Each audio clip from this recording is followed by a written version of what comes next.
This is the Horse Radio Network. This is episode 476 of the Dressage Radio Show on the Horse Radio Network, brought to you by Kentucky Performance Products and Total Saddle Fit. This is Glenn the Geek, and you're listening to the Dressage Radio Show. Reese and Phillip are competing this week, so we bring you an episode from the vaults. And a reminder that this month's book for the Book of the Month Club is Jacques Ballou in 55 Corrective Exercises for Horses. And you'll find a link to that on the Dressage Radio Show website at dressageradio.com. But today we have a great nutrition tip from Kentucky Performance Products. But today we go back to May of 2016, episode 364, where Karen from Kentucky Performance Products stopped by with a nutrition tip. Hillary from Dressage Today talked about time management, and they started their new series on dressage tests, looking at it from a judge's perspective. So this is the first one of those that they did back in 2016. I know we have a lot of new listeners, plus, it's been a couple of years, you've probably forgotten it anyway, so it'll be like it's brand new today, and Reese and Phillip will be back with a new show next week. Thank you for listening, and we appreciate you being part of the Horse Radio Network. This is Reese Koffler-Stanfield from Georgetown, Kentucky. And this is Phillip Parks from Rockwood, Ontario, and you're listening to the Dressage Radio Show. Hi, Phil. Reese. How you doing? I'm good. How are you this week? I'm tired. It is getting to be that time of the year, isn't it? We're training a lot of horses all of a sudden. Yeah, it's like, whoa. Yeah, it is. It is getting to be that time of year. We have a horse show. Our local show is here next week, and then we have 1 week off, and then another big local show. So it is. We're in the thick of things listen to this. now. I want to garner some sympathy from all my Southern friends. Aww. At a horse show this last Sunday, where I was, warming people up outside, and it was snowing on me. Snow, like real snow, like flakes. Like real snow. It was so cold here on Saturday. There was a couple local shows. It's okay, actually, I didn't go. It wasn't a big surprise, but that's May. Where we're at here. That's why you're Canadian. There's no snow on the ground, and actually, we've had a beautiful last couple of days.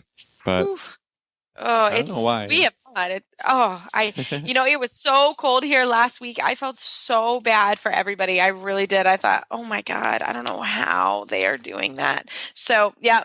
Yes. It turned out to be good. Actually, it turned out to be a good show. Everybody did a really good job. So awesome. Can't complain about that too much. Oh, that's so good. That's fantastic. I was just really excited to get back into it. Get the party started. Yeah. It's my favorite thing. Yeah. I love it. No, it's fun. It's fun to get going and get started. We have a weird sense of it because, I've already shown quite a bit this year. So I'm kind of actually enjoying a little bit of downtime, which is weird, but we're about ready to. I've been chomping at the bit. You've been chomping at the bit, and we're like. And get going and get all the people going. I hope everyone is doing well and preparing. I hope some of the things we're going to talk about on the show, I think are going to be really beneficial to helping Hillary's segment this month. I think everyone will really enjoy. It's really focused on kind of 5 tips to really help you at the horse show. So I think it'll be great. And Phil, you came up with an awesome idea. I'm so proud of you. Yeah, so I think over the next few weeks or a few shows, we're going to try and go through all the levels of I guess it's the United States. We also use the United States dressage tests. Look at the directives, and we're going to be talking to a few different judges about the levels and about the most common mistakes that they see riders make at those levels.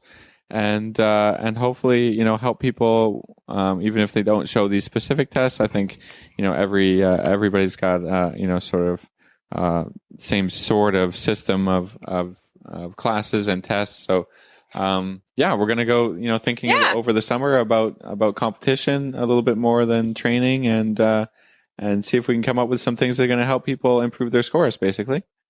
Love it. Love it, love it, love it. So that's going to be the segment. We're going to pretty much go all the way through the levels. So I hope everybody is going to enjoy this. And if you have any questions for the judges, we're going to go this week. We're going to start with intro and training level. and we'll go right on up. So I hope you enjoy this new segment. Way to go, Phil. Good start. So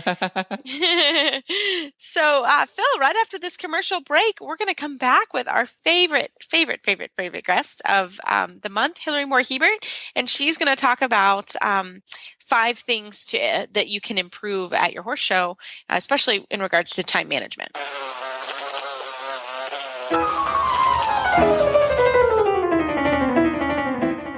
Wouldn't it be wonderful if your horse could enjoy a zone of repellency from pesky flies?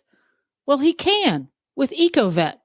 EcoVet is an entirely new type of fly repellent that is safe for horses and those applying it, offering a real alternative to toxic pesticides like pyrethrins. EcoVet confuses an insect's normal directional ability, the bug's GPS, if you will. So if it can't locate your horse, it can't bite your horse. Dr. Wendy Ying from the Driving Radio Show has been using it in South Florida, also known as the Jurassic Park of biting insects, and she just loves it. EcoVet's active ingredients are naturally occurring food-grade fatty acids that have been clinically shown to improve the condition of horses with difficult-to-treat sweet itch problems. EcoVet is effective on mosquitoes, ticks, no-see-ums, as well as flies. You can visit EcoVet online at eco-vet.com for more information or to order. You can find EcoVet at Dover Saddlery Stores and EcoVet's on Facebook. Just search EcoVet, ECOVET.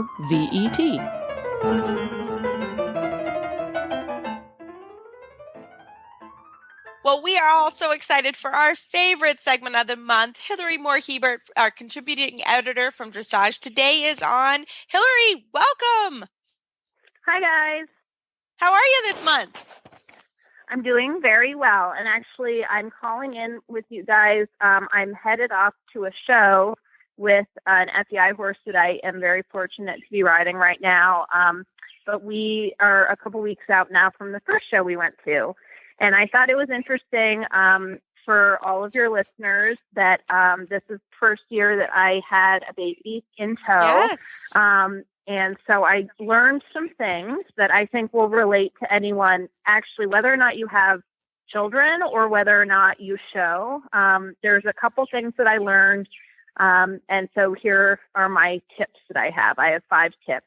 Nice. So Love it. The first tip that I learned when you have a child with you is you have to pre-schedule. And I think that especially at home, I don't know if you guys are guilty of this, but it's very easy to go to the barn. And I saw a cartoon the other day joking that now that the change in daylight has come, people have a tendency to stay to the barn, until now.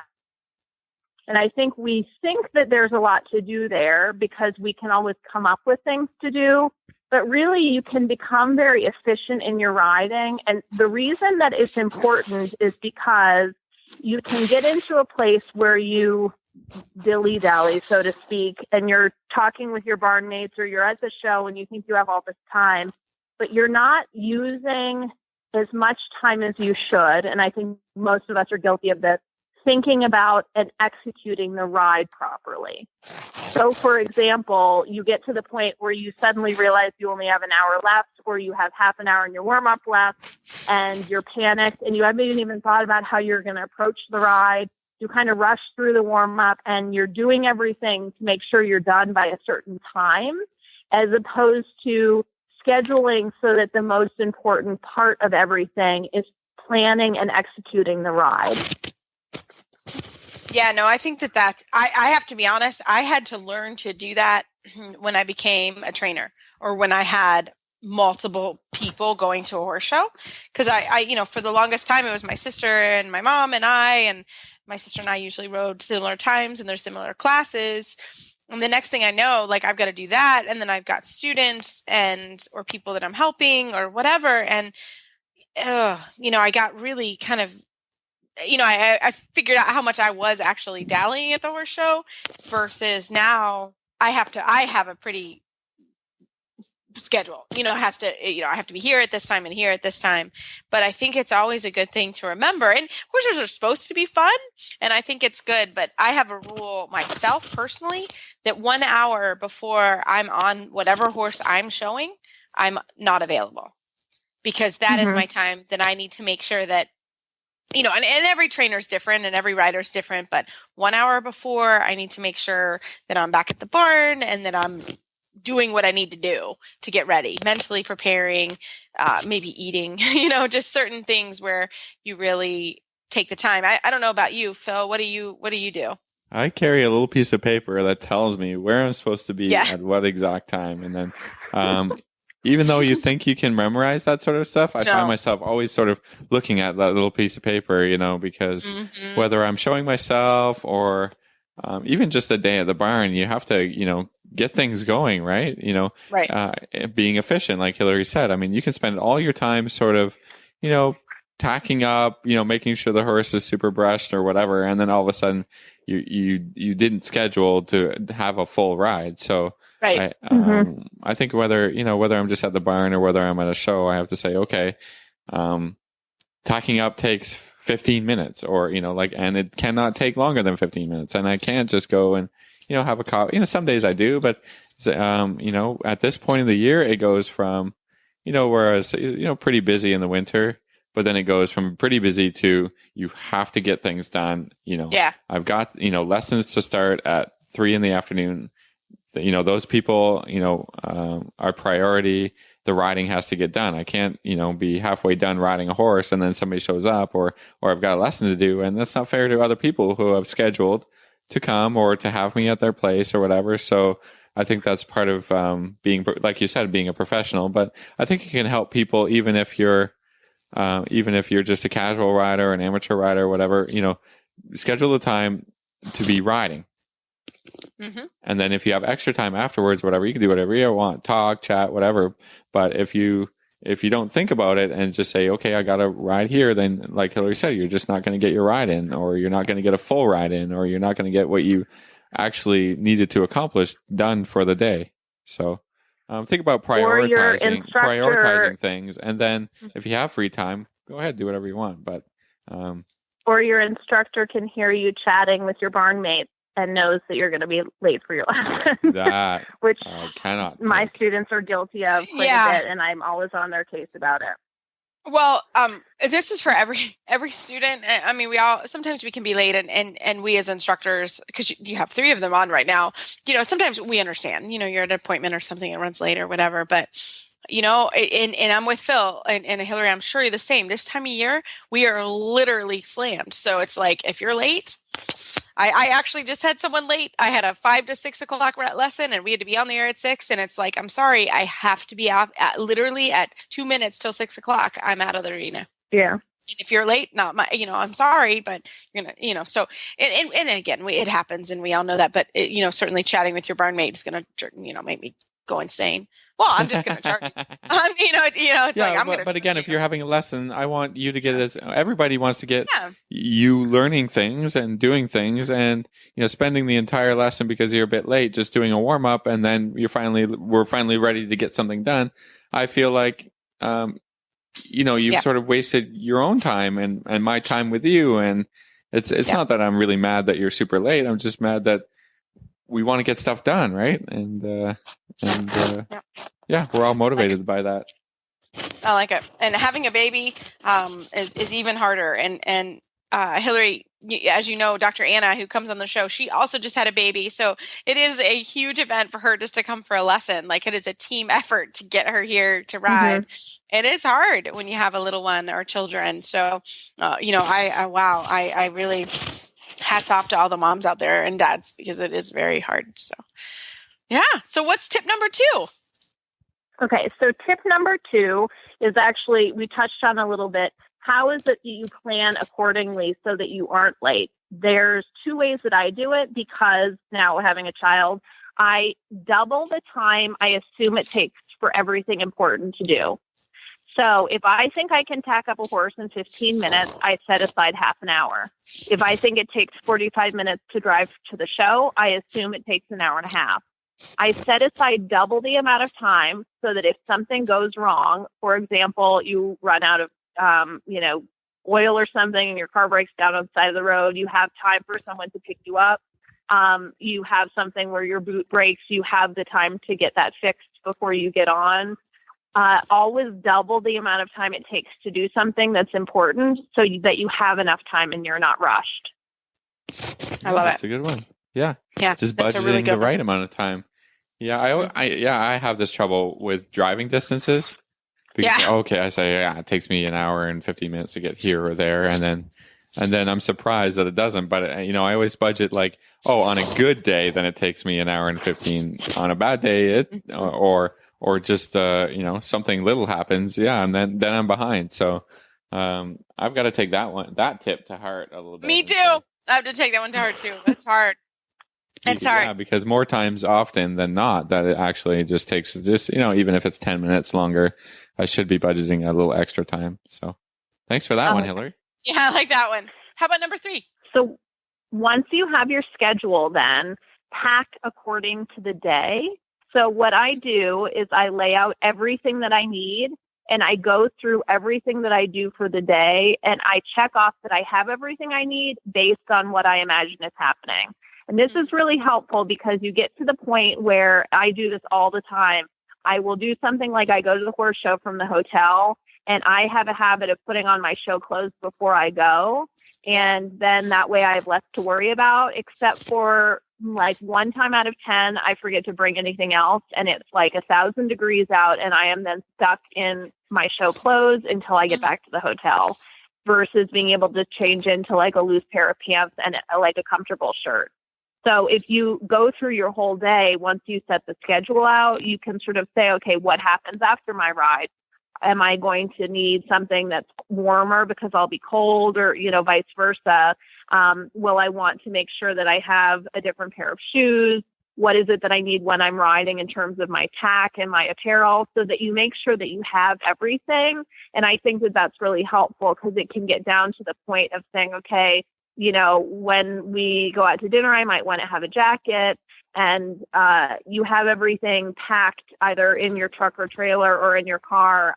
So again, you just are more efficient because you're also physically more comfortable and you're mentally more focused on more important things.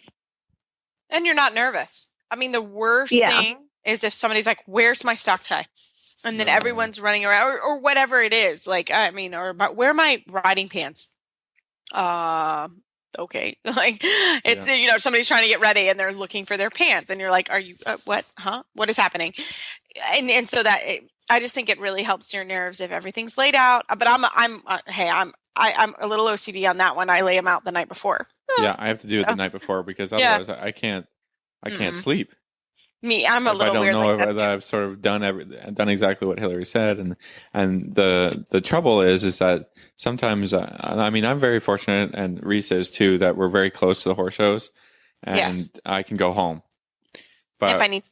When I go home, I'm tired. I'm like, I don't really want to think about what's going on, and the next day, especially after 2 days of a show or 3 days of a show, and I've got to go to the last day.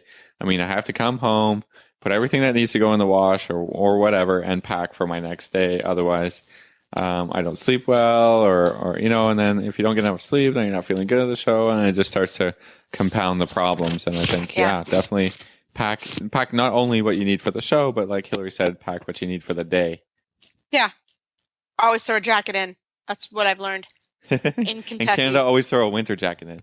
Yeah. And your snow boots and hat. And your toque. Yeah. In your toque. Absolutely. I love it. No, I think that's a really, really good tip too. Is just be really organized and really prepared and you're going to be in really good shape. No, I love it. Hillary, what's our last tip? So I was going to tell you beforehand, true story. When I was a young rider, I actually was more paranoid than you guys. And I used to sleep in my britches. Wow. That's cute. That's intense. Yeah. Well, wow. I was so paranoid that I would forget. I've now eased into wearing my show clothes. I just put it on in the morning, so it's one less thing to worry about. Yeah. But I used to do it ahead of time. Idea. But I think, that ties us in. I have 2 more tips, but they're really quick. That ties us in actually to my 4th tip is to do things ahead of time whenever possible. If your horse is comfortable being braided, do it the night before. Put your show clothes on at the hotel. Do anything you can beforehand, because if you get to the point where you realize you're running late or you're nervous or whatever, the fewer things you have to worry about as you get closer to your ride time, the better. Mm-hmm. Agreed. No, it's so true. Agreed. Absolutely. I totally agree with you. That's a huge deal. And, and we haven't talked about it, but it's so funny because I am a firm believer, if you can have somebody with you, have someone with you. It just makes it more fun, number one, but number two, it really brings down your nerves. And it's not always happening, and you can't always get to your, get there. But it was really funny because my assistant Ashley and I have been showing, as you guys know, quite often in Florida already. So we already have sort of our show routine going on. And she showed last weekend, and I didn't go up the night before she went up. It was in Cincinnati, so not super far, but it was far enough. And of course, she rode at 8:03. So I literally said, I will meet you in the warm up. Well, she really struggled because I wasn't there. And I had been there. I felt terrible. Then I was like, gosh, I'm the worst friend / trainer ever. But she didn't plan enough time. She planned enough time like we had planned in Florida, but there were two of us. And so it was a big difference. So when I got to the warm up, she was slightly in a panic, and I was like, what is going on? And, we kind of, when we did our show recap, we talked about it. It was like, okay, well, I wasn't there. So, and she had someone with her, but that person wasn't really a horse person. So, I think that that's important, that if there is a change, again, plan for a little bit more time so that you're not getting to the warm up late and getting all flustered. And I think that also brings up a good point about what the role of your coach is at the shows. Right. I think there's a lot of awesome coaches out there who will lend a hand if necessary. Like you said, you were helping her out a little bit, but in most cases, that's not really our job. And like you just said, I try and say to my people, okay, you get to the warm up with as much time as you think you need, and we'll warm up. Right. But especially because I teach quite a few people at the same show, and maybe I'm showing myself, I can promise to be at the warm up, but if you're not there, right, or you forgot your whip, or what, whatever, that's what I said. Bring somebody who, isn't your coach. I mean, I had an awesome mom, and so did you, Reese, and, who would be that person that we could sort of lean on or say, oh, I need this, or where's my fly spray, and, to go get it or whatever. But,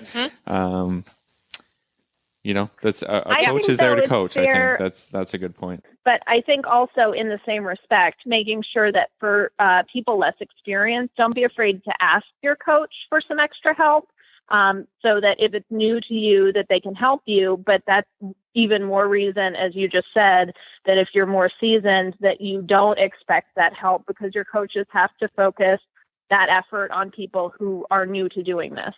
Yeah, I mean, have a discussion before the show day, to just run through the plan and say, okay, you need to do this there and this there and this there. And if you don't know, if you run through the plan and everything sounds good, that's great, and you can get to the warm up. But if you don't just have this discussion or help your coach to plan their time, if they need to spend a little extra time with you, then it's just going to be a disaster, I think. So. Oh yeah, no, I think that's a great point. And I think that, for example, I have an assistant. And so I will send her, that's her job at the horse show, is to make sure sort of everybody gets where they need to get to on time. Or if I don't have an assistant, I'll bring in a student or someone that will sort of help, that's their job. And that's if we go with a big group, and you know what I mean? That's pretty common. But, for example, my assistant is essentially a trainer herself and rides Grand Prix. So, there are times where I'm going to be like, I'm going to meet you in the warm up. So I think you need to have that relationship with your coach. That's super important. Let them know what you need to support, right? Yeah. And again, I like that in advance. Just do it in advance so everybody knows what everybody's doing. We have a board, same thing, everybody knows. And that's if, it depends on who you go with and how many people, in Florida, it was just Ashley and I, so we got an awesome routine.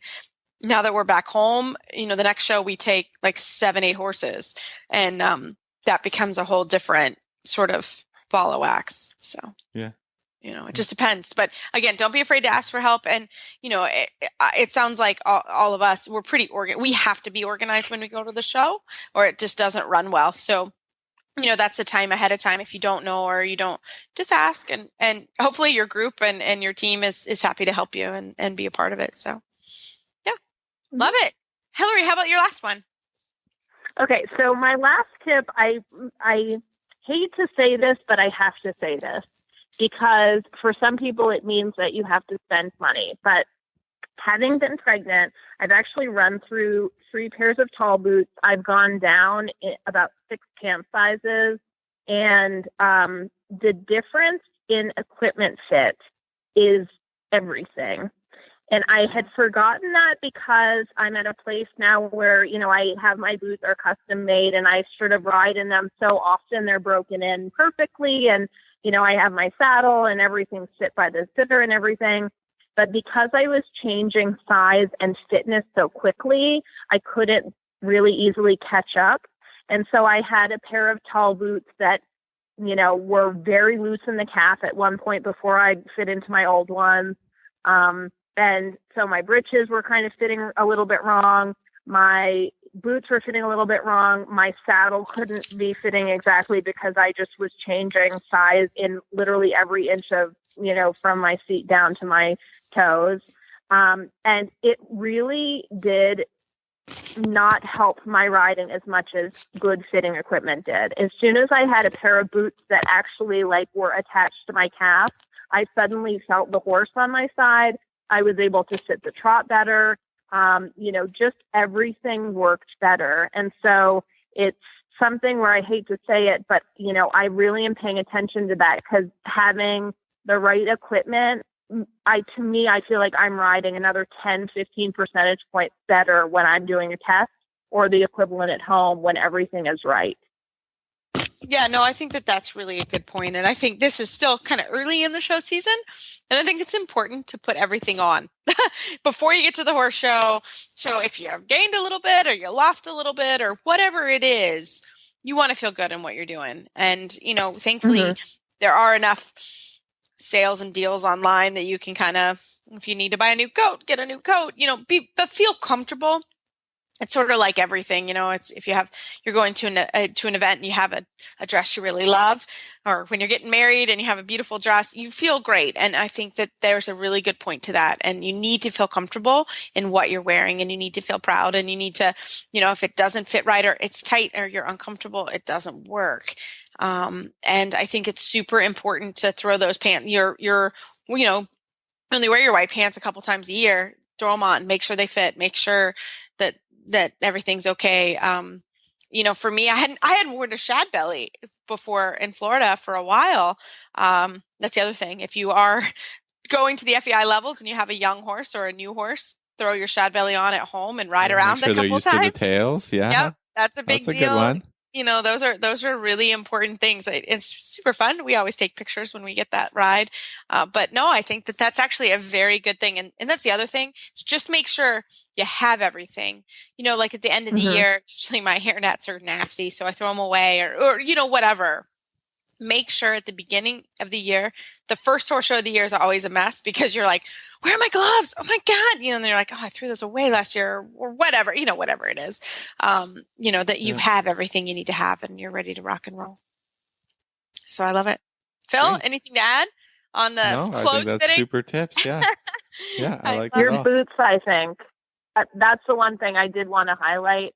If you, whenever you ride in a sport, especially ride in every day, but if you're showing in, if you can't feel your feet or your boots feel tight or uncomfortable, please, for the love of cookies, get a different pair or fix it, because that is just such a disaster. I feel so bad that people do that because you are throwing away your time and money. I mean, you guys, I'm sure you've seen that a million times where people talk about how their show boots or their home boots, they can't feel their calves. They're like dying to get them off. Don't do that. It's not going to make your ride fun or effective. It's not worth it. It's true. It's not worth it. Just step it up or get them stretched or whatever. Yeah, you can get them stretched. Get some zippers put in or something. I love it. Yeah. Well, Hillary, as always, thank you so much for the great tips. How do our listeners find you online? They can check us out. And actually, there's a lot of tips related to that. If you guys have the 5 tips that I said, if you do a search by keyword on dressagetoday.com, you can find a lot of articles that complement that and help you with that planning. You can also check us out on Facebook, Twitter, Pinterest, and YouTube. Awesome. Well, we're looking forward to next month and hearing how the horse shows go. Yep, great.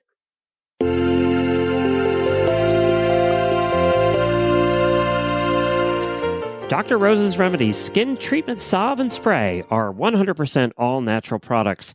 They are anti-inflammatory, antibacterial, antiviral, and antifungal. Dr. Rose's are made with all human-grade ingredients and are safe and effective for treatment for all manner of cuts and scrapes on your horse. And Dr. Rose's is the must-have product here at the Horse Radio Network headquarters to keep PT Scooter's delicate white pasterns free from dew poisoning and scratches. Ask for Dr. Rose's at your local tack store or feed supplier, or visit them online at drrosesremedies.com. That's drrosesremedies.com.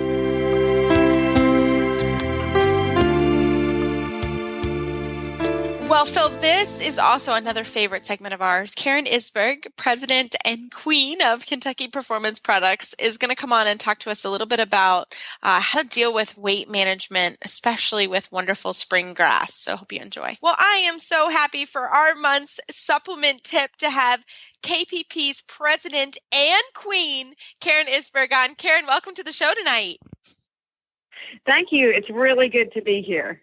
We always love having you. And, this month, I love the topic because we are currently having a fat kid issue here at Maple Crest Farm. And I know a lot of people are having the issue. The grass is so good. We're getting so much rain and the grass is so rich and so delicious right now. And, we're having to cut back on feed, but we're having some issues. Everybody's having this sort of fat kid issue right now. So help us with this issue for our supplement, our KPP supplement tip of the month. Okay. Well, I get a lot of phone calls in the spring about this particular topic. And what a lot of people don't realize is that you have to feed a minimum amount of your concentrate. So when the manufacturer formulates the feed, they formulate to be fed at a certain amount. And if you feed less than that, then your horse is not getting the nutrients you think he's getting. And it's mostly vitamins and minerals where they suffer. So, Karen, let me ask you just a basic question. How do you know what the minimum amount of feed is? Like, how do you know that number? And that sometimes you have to do quite a bit of investigation, and you even might have to do some math, which most people run into the night when they hear math. Or you can call Karen, which is what I do. Yeah. You can look at the bag or the tag, and it's a requirement that feeding directions be on the bag, the feed bag, or on the feed tag. So you look on it and you see what they recommend for feeding directions. Now, I went and jotted a few down that I found. One feed, they recommend you feed 5 to 15 pounds, depending on your horse's needs. So that's a pretty large range. But the minimum is 5 pounds. Oh, I don't have anybody. So if you're not feeding 5 pounds, then you're not feeding enough vitamins and minerals to meet your horse's requirements. Another formula that I found was for one of those light feeds, and it was listed as 1 to 2 pounds per 500 pounds of body weight. Oh, so for this one, you have to do math. You have to know how much your horse weighs. You have to divide that by 500. And then you have to multiply 1 to 2 pounds times that amount. So if you have a 1,000-pound horse, then 500 goes into that twice. So the minimum is 2 pounds. Yeah. If you have a 1,400-pound horse, the minimum is 2.8 pounds. So it's important that you find out what the minimum is and that you feed to that minimum. So one other quick basic question too. If you need to know, your horse's weight, give or take, are you okay with using the weight tape? Absolutely. Yeah. Okay. I mean, if you have no other choice, then a weight tape will get you in a close approximation. Okay. And you can get those pretty much anywhere, right? Anywhere. Yeah. And you can also look online, and they just kind of search figuring out your horse's weight. And they'll give you options of using just a regular tape that you would use for, what do you call it? One of those light tapes that you use when you make clothes. Yeah. Oh, okay. And you can Measuring tape. Yeah. Cool. Measuring tape. You can put that around your horse, and it will give you the formula so that you can use that. So you don't even have to have a real weight tape to do it. You can do it the other way. But it's much better to do that than guess, because most people will guess either that their horse is way too light or way too heavy. So measuring it somehow is a good idea. Awesome. Okay. So now our horse isn't meeting the minimum requirement. What do we do now? Well, at that point, you need to find a vitamin and mineral supplement.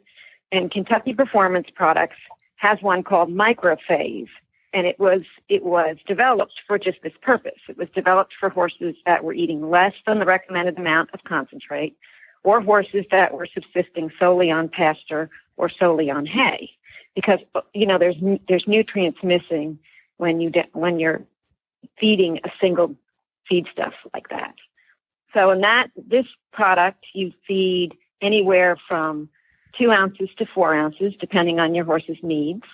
And you feed it once a day. And it's an alfalfa-based pellet that has all the vitamins and minerals that are missing. And you give that to your horse, and you've met his requirements. And it's real palatable, and it's easy to feed. So. Oh, that's pretty awesome, because then you can, if you decide that the best bet is just to take him off of grain altogether, then he can still get his vitamins and minerals, without adding any extra stuff that maybe he doesn't need. Absolutely. So you don't have to give them those extra calories if you don't want to. And then you can vary it. So if you're feeding just below the recommended amount, you can feed 2 ounces. If you take the grain away completely, you can feed 4 ounces. So there's some flexibility there. Now, let me ask you this, Karen. So what about energy? Sometimes, if your horse is fat, they're eating, we can't even keep the grass cut here. It's been so wet. So the grass is to the horse's bellies when they go out, and you need the energy. So you don't want to take them off the how do you balance that? If your horse is super fat, you can't feed them a lot, but they also are working and they need energy. So what do you do on that? Well, typically energy, if your horse is overweight, then he's getting enough energy or enough calories. So energy and calories are pretty much the same thing. Mm-hmm. So what may happen as you back off on your concentrate, because with the concentrate in the grass, your horse was in a positive energy balance. When you back off on that, your horse will be in a negative energy balance for a while, but you kind of want them there to lose weight. And then when they get back to that weight that you want them to be, you can either add grain back in, or you could add a fat supplement back in, depending on how you feel your horse's needs are. And what kind of fat supplement would you add back in? I would add back in something like Equijil rice bran, because you can feed 1 to 2 pounds a day. 1 pound is 2,000 calories. So you can get their energy levels up pretty quickly with that. And it's also safe because it's low in starch and sugar. So if you have a horse that, gets a little hot on grain, you can give them the Equijil instead, and that will provide the calories they need for work. And also fat calories are a little bit safer than the starch and sugar calories for the gastrointestinal tract, and also for muscle health. Mm-hmm. Now, about how long before between evaluating your horse's weight? So you say, maybe I have you out to the farm, or maybe I have a photo and my horse, I determine he's overweight, and then I say, okay, I'm going to change my plan. I'm going to cut back the grain. I'm going to add this vitamin supplement. When am I going to look at him again to sort of determine whether what I'm doing is working or it's not working? Because Reese brought up a good point about, okay, your horse is overweight, and then it's underweight, and then it's overweight. What sort of timeline are we using to evaluate when we're changing grains? Because I know for sure we're going to be doing that every 3 days or so. So, what's your guidelines there? I would say anywhere from every 2 weeks to every 4 weeks. So, every 2 weeks to once a month, depending on how dramatic a change you made. Because it takes a horse a while to lose weight, and it takes a horse a while to gain weight if you're doing it right. If you don't want them, just like people, you don't want them to lose and gain weight too quickly. So you should make your changes slowly. So I would recommend checking them every 2 weeks to a month. Yeah, that makes sense. So I have a question about muzzling. What are your thoughts on muzzling? Because this is like, it's a huge deal. I mean, we're here in the bluegrass, and people come here and like, oh my gosh, I love this grass. Well, thoroughbreds are meant to go out all the time on the bluegrass, but we have a lot of trouble with warm bloods here.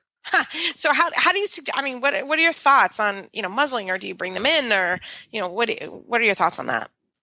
Well, a lot of it depends on the horse and how they deal with being muzzled. Some horses really get upset when you muzzle them. And it also depends a lot on the type of your muzzle.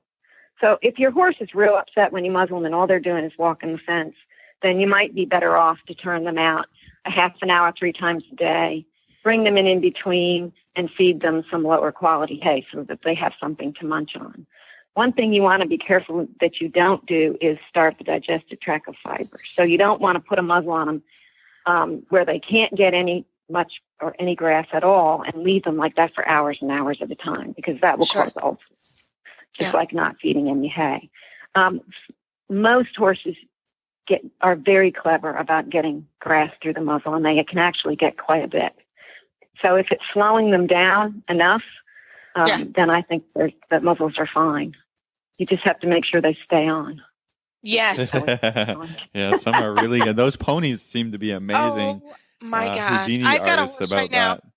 I have a horse right now. Like literally, Marcus is so bad. Like he has not figured out how to get his halters off. Like, he's Houdini. We can't figure it out on how he's doing it. And I have duct taped the muzzle to the halt. Oh God, it's a situation. If anybody has a muzzle, please send it my way, because if they're getting the whole halter off. I know that somebody braided it into the mane.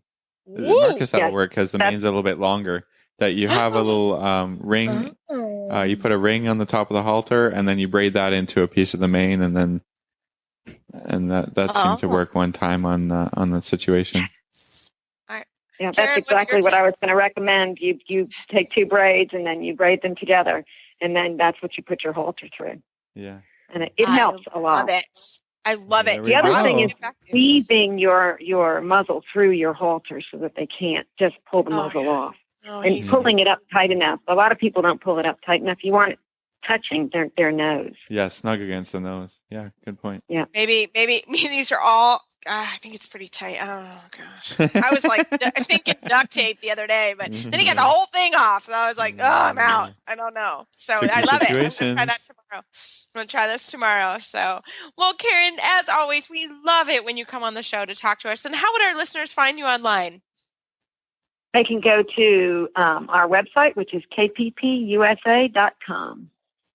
And you're fantastic. Karen is great about answering questions, so use her. She's fantastic. So, Karen, thank you so much for coming on the show, and we look forward to next month's supplement tip of the month.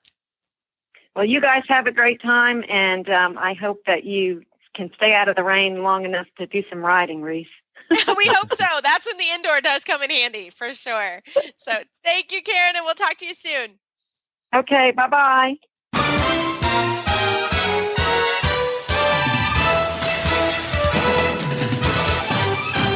This week's dressage training tip is brought to you by Total Saddle Fit, home of the shoulder relief girth at TotalSaddleFit.com. Well, for this week's Total Saddle Fit Tip of the Week, we have our first installment of our How to Improve Your Dressage Test at Every Level. We have Judge Jennifer Roth on, and she's going to talk to us about intro and training level. Well, this evening, to start off our wonderful new segment of going through the levels from a judge's perspective, we have Jennifer R. Roth, Smart R Judge from Ohio. She's also a very well-respected FEI rider and trainer. Welcome to the show, Jennifer. Thank you so much for having me, guys. Good to talk to you this evening. Well, we are excited because we were chatting just a minute off air, and Philip said there in Canada, you guys don't even have intro level. Yeah, we have a couple of walk trot tests.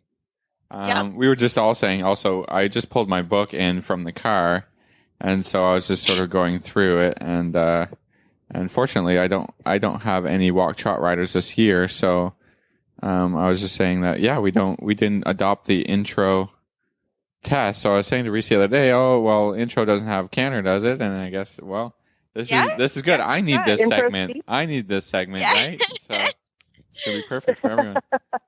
Exactly. Well, Jennifer, we are so excited to have you because clearly Philip and I are not judges by any means.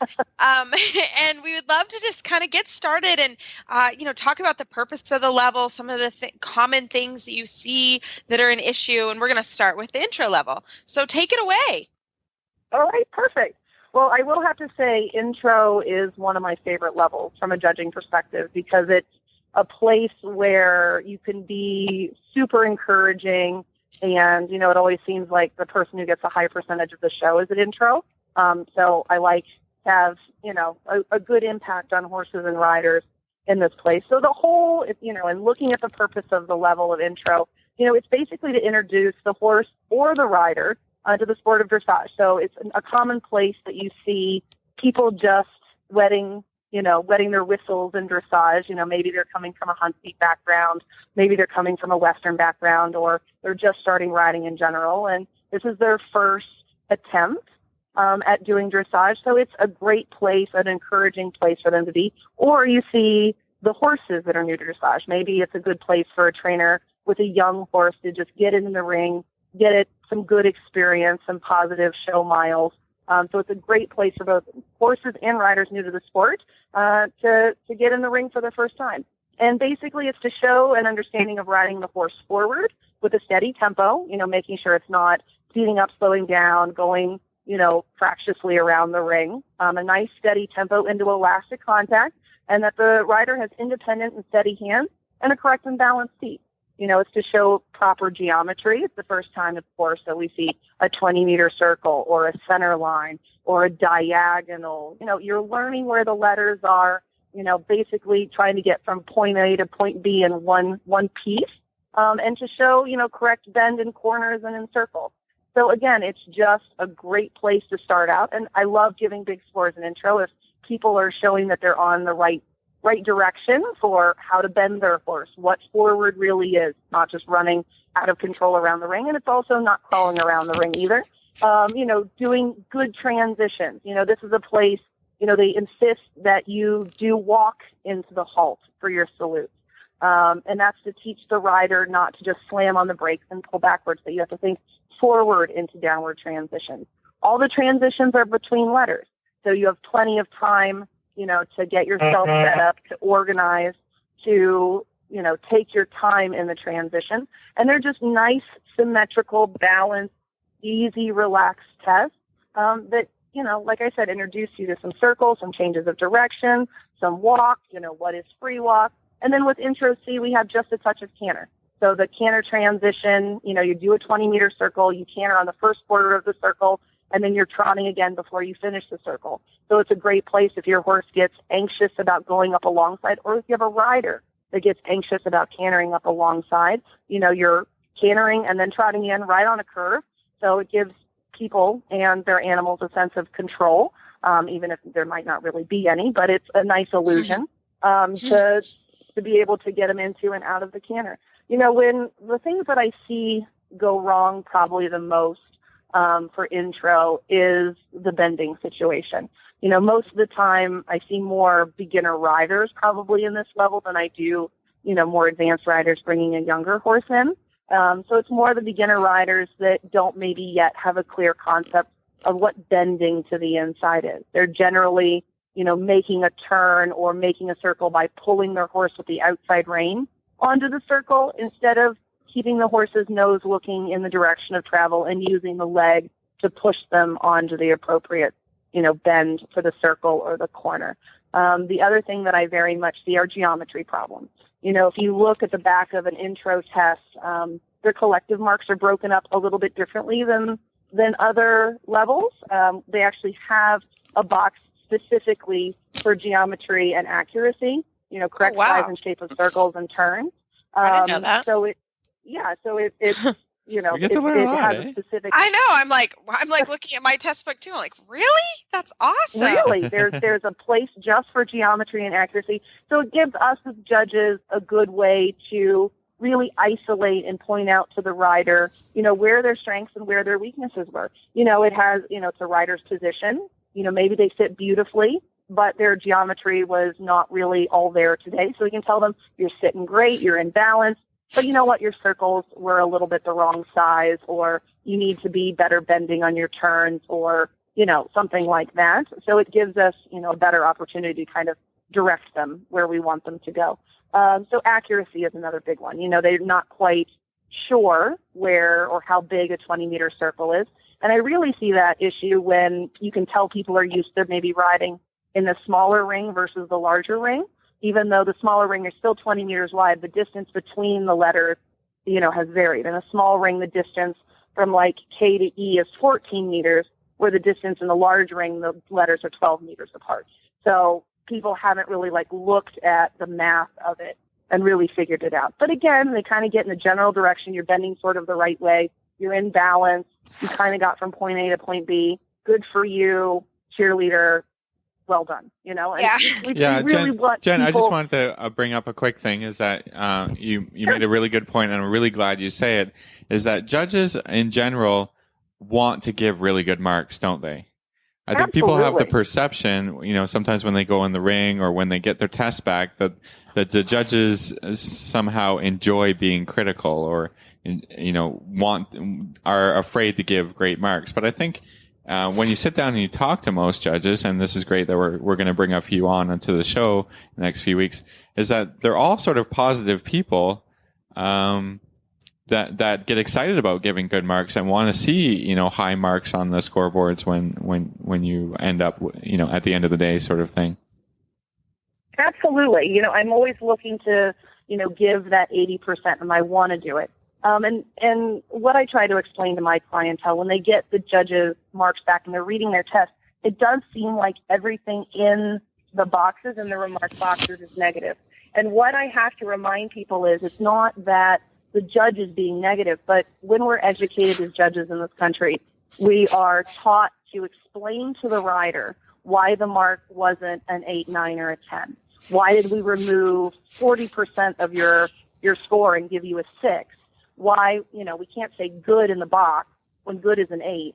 We have to say, good effort, but lacks a little bit of bend, and that's why you only got a 7. Yeah, like you said, so it's more of an explanation than a critique or something that you should take personal, Personally, yeah. It's not that we didn't like your saddle pad or, your coat was, ill-fitting. We don't really care about that. But we want to make sure that, you spent a lot of money to get into that ring. You spent a lot of time and effort and heartache, to get there. And we want you to get the most, at least I want you to get the most out of your time in there. So I want to provide a comment for every box. I want to explain to you and give you helpful pointers to be able to go home and make it better and have an even better experience the next time you come. But yeah, I love giving big scores if I can. I don't often enough get to do it, but I really want to. Yeah. No, and I think that's good. And you briefly brought up the collective marks for intro, and I think you talked about the geometry, but also the gates are not at ×2, which I thought was interesting, and nor is the impulsion. That's different, right, as you get into training level and above, correct?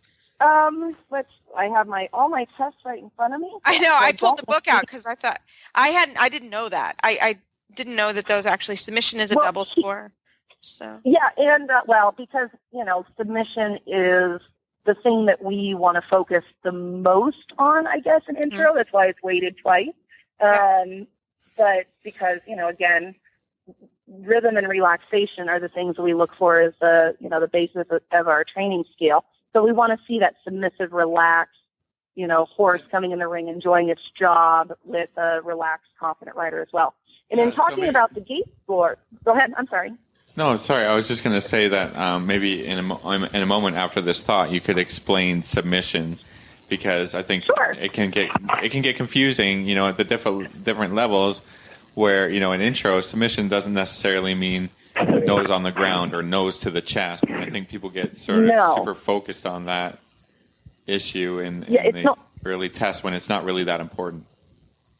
No, it's not. And, and there's been some talk about actually changing the word submission on the tests themselves, because anytime I go to like a USDF conference or a judging thing, they really do want to change the word submission because it kind of gives the wrong impression. It kind of gives a breaking of the wills sort of feel to the word. Right. It's like submitting under a heavy hand or a greater power. And it's not really what submission about. It's about, the horse willing and wanting to work for the rider and doing so with a quiet mind and a quiet body. So, there's, like I said, been some talk about finding a different word or a different phrase that better encapsulates that idea versus, cranking head down and making it do it against its will. Because that's not the point. That's not why we do this. Right. Maybe some, but not the majority of us. No, we try not to. Exactly. Yeah, exactly. We try to avoid that. Absolutely. And I think talk to us about the horse sort of being on the bit at intro level. I think this is also very confusing. So can you tell us a little bit about what you think about that with the horse being on the bit? Sure. And actually, that's a very interesting thing because in all of our education things, we're actually not allowed to talk about a horse being on the bit until we get to first level. It's not a requirement. If you look at the purpose of the test, it's not a requirement. Now, are you going to get a better score if your horse is accepting the contact with its nose slightly in front of the vertical, it's at least in level balance, maybe even the pole the highest point? Sure, that's going to get you a better score. But is it absolutely a requirement? No. So, it does have to be in level balance. We don't want to see horses going around, with their poles really low and then being downhill because, again, we're wanting to develop horses and riders that move up the levels. So we want to very early on instill that idea that it has to, move freely forward and in level balance, all that other stuff. But it's just generally, going out softly and elastically accepting, a little bit of contact with the bit. But again, it's not a requirement that it's nose beyond the vertical or slightly in front of the vertical. You can still do quite well, and I've had many clients do quite well with their horses as long as they're steady in the hands and they're going out to the bridle and they're moving forward and they're bending the correct direction, win intro all day long, So, and that's, again, we're trying to instill basics that will carry on through the rest of the levels, not people trying to teach people to seesaw their horses' faces to drag their noses in because they think that's what the judges want to see. We don't want to see that force behind it, So yeah. We'd rather see a soft, elastic, forward, relaxed, correctly bent ride than a nose cranked in, chomping horse, unhappy sort of situation. Does that answer the question? Yeah, no, that's fantastic. Absolutely. Yeah, that's a great thing. No, that's really good. Well, everybody, are we ready to sort of move on to training level? We're moving on to levels. Yeah, I think fine by we're me. ready for it. So Jennifer, talk to us. So now we're changing gears. We're up the next rung. What's the purpose of training level?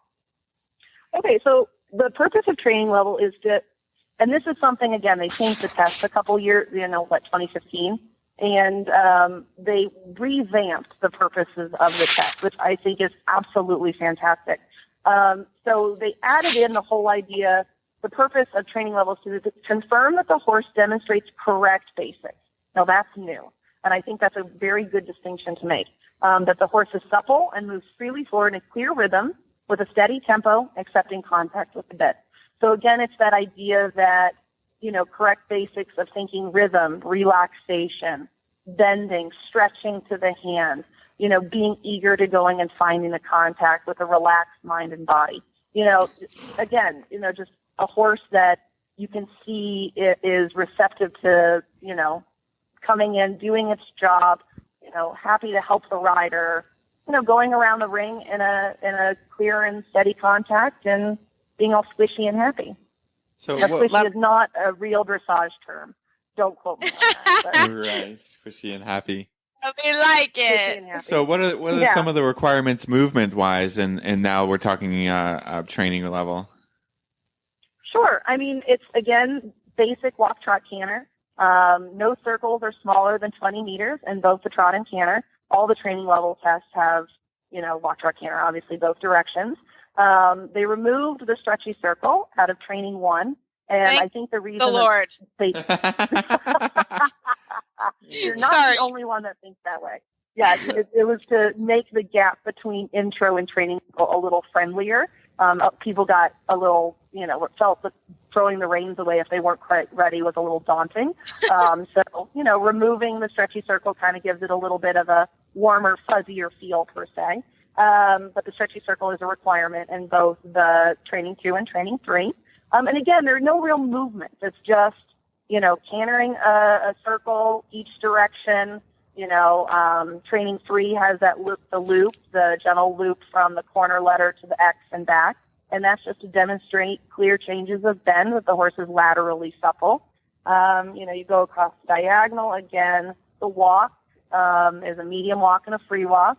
And your halts, again, can be done through the walk. And I actually encourage my clients to take a couple steps of walk into and out of the halt. You're not, you don't have to slam into it. It's not a requirement that you go trot, halt, and, halt, trot.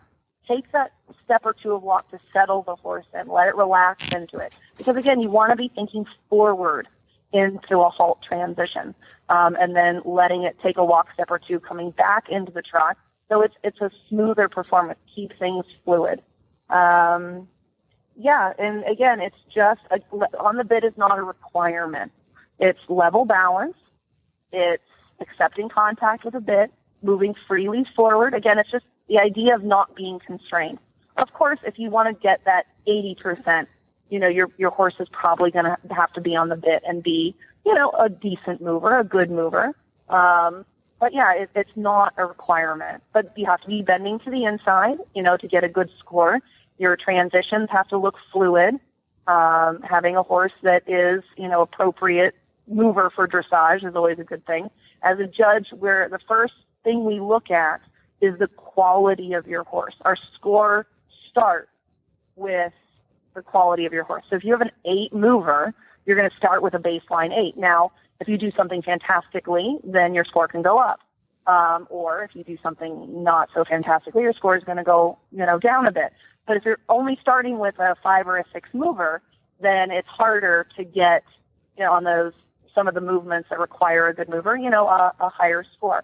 But again, training level is just a place where, horses and riders are just getting used to the idea. And actually the gate score nowadays, through all the, at least, that I have here, intro training and first level, the gate score is only 1. So it's only times 1. It's not a double coefficient anymore. So it's not as heavily weighted as it used to be. That's something else they changed in 2015. But submission and impulsion are double coefficients. And then the rider's position and seat is also a collective mark. And the correct and effective use of aids of the rider is also a collective. Those are each times 1 as well. Jen, can you talk to us a little bit about corners? Because there's no real marks for corners, but I think they're very important to a test and to the overall flow. And I think that the judges do take a look about how you're riding your corners. Absolutely. So what we look at for corners, don't come in and try to do a Grand Prix corner. You don't try to go do that 90-degree turn, because at training level, probably your horse isn't well enough balanced just yet, or, maybe the rider doesn't have a completely clear idea how to really balance the horse between the inside aids and the outside aids. So it's actually going to throw you more off balance. But when we talk about corners, they should be equal to the smallest size circle in your test. So what is the smallest size circle or half circle you do in training level? Well, it's actually the final turn down center line. It's 10 meters. So that final turn down center line, that half of a 10-meter arc circle to your center line, is the smallest figure in a training level test. So your corners should be probably no deeper than a quarter of a 10-meter circle, if that makes any sense. Yeah. And something else that, and speaking of corners, something else that I really see a lot of in all the levels are when people are making a circle either at A or at C, they forget that once you've started your circle, you do not go into your corners. So many times people will go into that corner after they've started their test, or go into a corner or started their circle, and, or, whatever. You don't have corners on circles. So really look at the geometry of what a 20-meter circle is supposed to look like at A and at C, and know where you're supposed to hit the rail. If you're doing a 20-meter circle, say at A, do the math. You have to hit the rail 10 meters up the long side. So your distance from your corner to your first letter is 6 meters. So the distance between the first letter and the second letter is 12 meters. So we have to hit 10 meters. So you're going past the first letter and then another 4 meters. So a third of the way between the first letter and the second letter, the corner letter and the second letter, is where you want to hit the wall just briefly and then come off the wall again. So really think about the math when you're writing your test. It's too easy to give away valuable points that are unnecessary if you just thought about, how far up the rail should I hit, and look to that place and ride to that place. So don't ride corners on circles is the mantra. Yeah. And but remember to ride your corner after your corner, like after your circle is finished. Then you should typically ride, or before you started. Those are the times to ride the corners. So I think you do have to think about that. Yeah, and corners are really important because it sets up your long side. So it's appropriate for you to ride a corner. Remember, your corner is a place to rebalance your horse. It's a place to set up for the next thing that's coming. So don't skirt the corner because you're in a hurry to get out of the ring, because you're nervous or whatever. Use the corner as a place to set up the next movement, rebalance your horse to the long side, get the horse's attention back on you, establish your bend. I really like the corner, especially coming from the medium walk back to or the free walk back to the medium walk, because I like to really use that corner, get nice and deep in that corner, because it adds extra strides and gives you a little bit more time to set up for that transition from the medium walk back to your working trot. But yeah, corners are a very important place that people often fail to utilize, and it comes back to haunt them because they're not as prepared for what comes next in the test for sure. Right. So I have one question on the stretchy circle.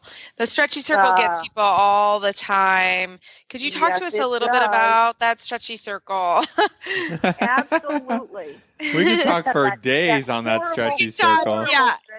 The horrible. Yes, we could have a whole segment on the stretchy circle, but a brief, what are you looking for in the stretchy circle? Okay, well, no problem. And actually, interestingly enough, the stretchy circle, when it first appears in Training 2, is not a double coefficient. It is a double coefficient in Training 3, but it's not a double coefficient in Training 2, which is nice, so that, again, people get the idea without maybe getting crucified if they're not quite doing it right. So, what we're looking for, again, people pull out your test, read your test, not just the test in Winnie Widgets or whatever, but actually get the physical test, because if you look at the test sheet you get back, right next to each movement or box, there are the directive ideas and what, the judges are looking for. So when you look at the stretchy circle, a forward and downward stretch over the back into a light contact, maintaining balance and quality of trot, bend, shape and size of circle, and willing calm transitions both into and out of the stretch. So a thing that I see all the time is people throwing their reins at their horse and praying that it works out okay. And that's really not the way that, you should be doing it. Again, this is a place to go back into the idea of the purpose of the level of training level to confirm that the horse demonstrates correct basics. Now, a correct basic, is that the horse is seeking the contact. And what we're looking for is that when you relax the reins, if you give it a little bit longer rein, the horse still seeks the hand. It stretches forward and downward, looking for you. And we want you to keep a light contact. We want you to still be functional in the stretchy trot. You still should be bending it. You still should be half halting it. You should still be keeping communication going with your horse. All too often, like I said, I see people come to the stretchy circle. They throw the reins at it. They pray it works out. The horse speeds up, looks to the outside, sort of puts its head down, and then does a wilderness alert and is looking off into other places in the show ring or the warm up for its friend, whatever. And, it didn't have to be that way.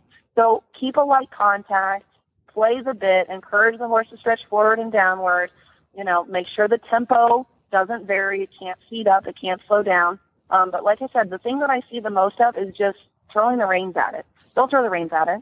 No. Speed it slowly out. So, and also something about the stretchy circle I think people don't understand is that break it up into quadrants. So there are 4 quadrants of the stretchy circle. The first quadrant, the first quarter, is to develop the stretch. All right. So you have that first quarter of the stretchy circle to start to give it the reins, get it down into that nice stretch. And the second and third quadrants are to demonstrate the stretchy circle. So the second half of the circle, or the second and third quadrant, you're demonstrating the stretchy circle. And then the last quarter of the stretchy circle, you're reorganizing the horse. So you're starting to pick it up. By the time, when you hit the center line, reapproaching, the side letter, for instance, you should be shortening your reins and putting the horse back together. It's not wait till you get back to the letter to pick the horse up. It needs to be back together by the time you hit the letter. And that's something everybody seems to forget as well. So break up your circle into 4 quadrants and utilize it as such. Oh, well, Nice. that's I very love it. helpful. Yeah, I know. Yeah. I'm like, that's really helpful for me too, because that's a great way to think about that. Yeah. Well, Jennifer, thank you Hang so on, I have one more much. question, Reese. I have one more question. Oh, Oh, Phyllis has a excuse question. me, Yes, Phil. Go, Phyllis. Phil. Last word, Phil. Last question. It's a quick one. Why do we have coefficients? Talk to us a little bit about the coefficient of 2, because it seems to always be in the walk, Yes. all the way up to Grand Prix, I think. Yep, it is. Well, there are a couple reasons. Well, so in different places in different tests, they put the double coefficients because those are the places that they want to stress importance. Now, the walk is a double coefficient. Some people will say it's the most important gait. Some people will say it's only because we don't see very much of it, so we have to weight it, times 2, because we see a lot of trot, we see a lot of canter. We don't see a lot of walk. And I think it's a combination of both. It's an extremely important game. And, also we don't see very much of it. So it's always heavily weighted in all the tests. And then in all the other tests, you have double coefficients in different places because they wanted to stress that area. It's just to draw attention to places that the test riders and, for the basics and purposes of the test that are important. So like in training 1, the first circle to the left is a double coefficient. The free walk is a double coefficient. And then the right trot circle is a coefficient. So double coefficient. So they want people to focus on that. And then it changes up a little bit, like for training 3. They want to stress a different area. So it's the stretchy circle and it's the free walk in training 3. So, it's to show importance. It's to make people pay attention. They think that so it's, I they just wanted make it worth. people to practice those things because Yeah. they are double important. Mm-hmm. Mm-hmm. Yeah, they are doubly important. So, and the same thing with behind, the collective marks, impulsion and submission are both double coefficients. Gaits, rider's position, and correct and effective use of aid, those are only single coefficients. So, again, they're stressing the importance of impulsion and submission. Again, we don't like that word anymore, but impulsion and submission, because they're really important. The other stuff you can, vary just a little bit. We hope it's all good. We want to give everybody 8, but if it's not, then we want to be able to explain to you why. Awesome. Excellent. Thank you. Well, Jennifer, thank you so much for doing our first segment on our going through the tests in intro and training level. How would our listeners find you online? Well, I'm always on Facebook. I'm kind of addicted to that one. I'm Jennifer R. Ross. There are 2 Jennifer Ross, so I'm the Ohio one, the lowly R, small r. But Jennifer R. Ross on Facebook, and my barn, my LLC is Milestone Farms, also on Facebook. So feel free to come and like my page.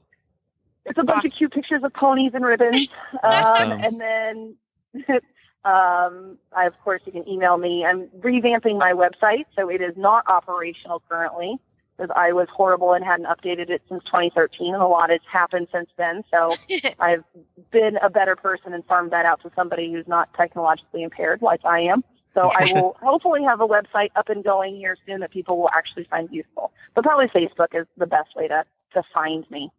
Awesome. Thanks so much, Jennifer. Thank you so much, guys. It's been fun.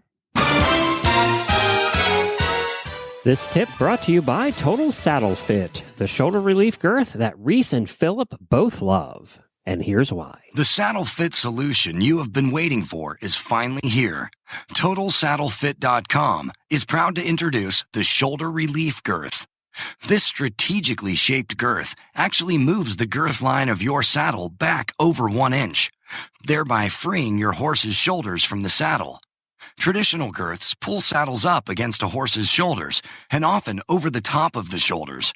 The Shoulder Relief Girth's recessed ends allow for the billets to buckle into the girth farther back to give your horse unparalleled freedom of motion.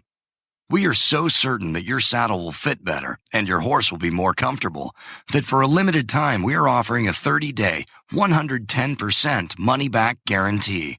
If you are not totally satisfied with your shoulder relief girth, send it back for a full refund plus 10% of the purchase price. Don't wait. Order now for the best saddle fit solution available. At TotalSaddleFit.com. Visit TotalSaddleFit.com. Well, we want to give a shout out to Nikki Lambert. This comes from the Horse Radio Network auditors page, and Philip and I get to be on this page. And wow, everybody has such a great time. We get a lot of love from this page, which is why we're always looking at it, right? So, I know it makes me feel. I'm like, wow, this is great.